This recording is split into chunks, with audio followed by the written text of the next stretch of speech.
It is 6:40 a.m. Eastern Standard Time here. I'm Dave Ettinger.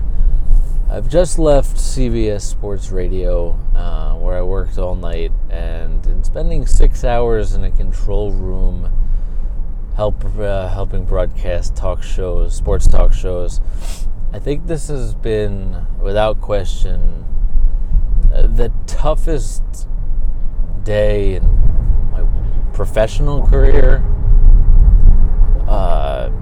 in relation to an athlete.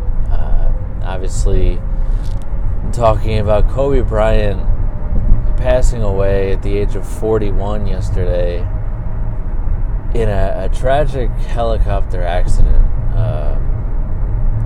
He was one of 9 passengers on the helicopter. His daughter, one of his 4 daughters, 13-year-old Gianna, aboard the helicopter as well. I don't want to make light of anyone else who was on the helicopter. Obviously a tragedy for all 9 lives. But we discuss it because Kobe Bryant was aboard. And, you know, it's tough. It's really tough for everybody, whether you knew him, whether you played with him, played against him, whether you were just a spectator, a fan, or not even a Laker fan. I mean, I'm not a Lakers fan. I'm a lifelong Knicks fan. I only saw Kobe Bryant play live one time. It was a very memorable game. I was at Madison Square Garden, February 2nd, 2009.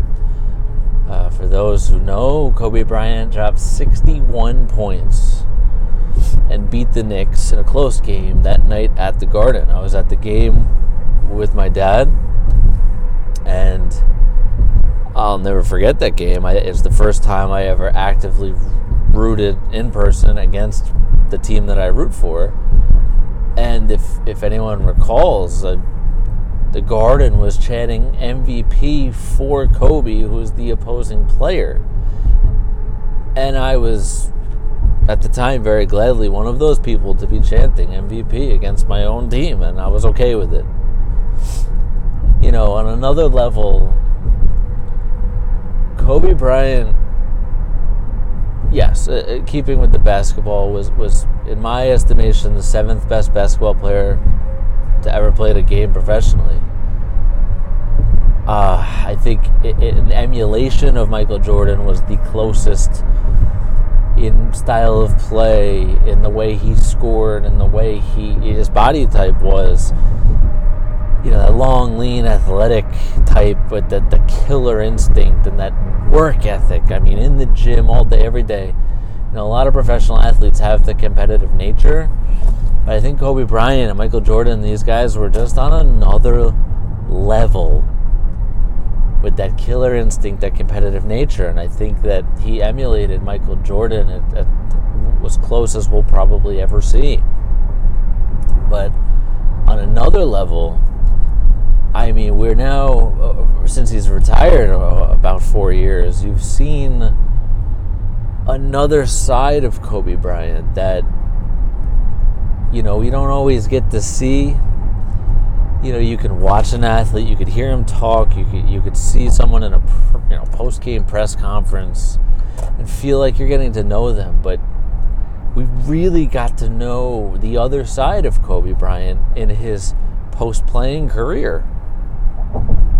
And in winning an Oscar, you know, in writing books, and we know that he's very bright. Without going to college, scored somewhere in the 1500 range, and his SATs, spoke multiple languages, English, Spanish, Italian. I mean, he tried, learning Chinese, all sorts of things. And the other side of it was, you know, personally, I have children.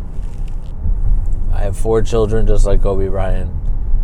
You know, he had all 4 daughters. I have 2 sons and 2 daughters. It's, you know, he's been seen publicly, and it's known that he was coaching and teaching his daughter, his 13-year-old Gianna, who was aboard the helicopter as well, the game of basketball.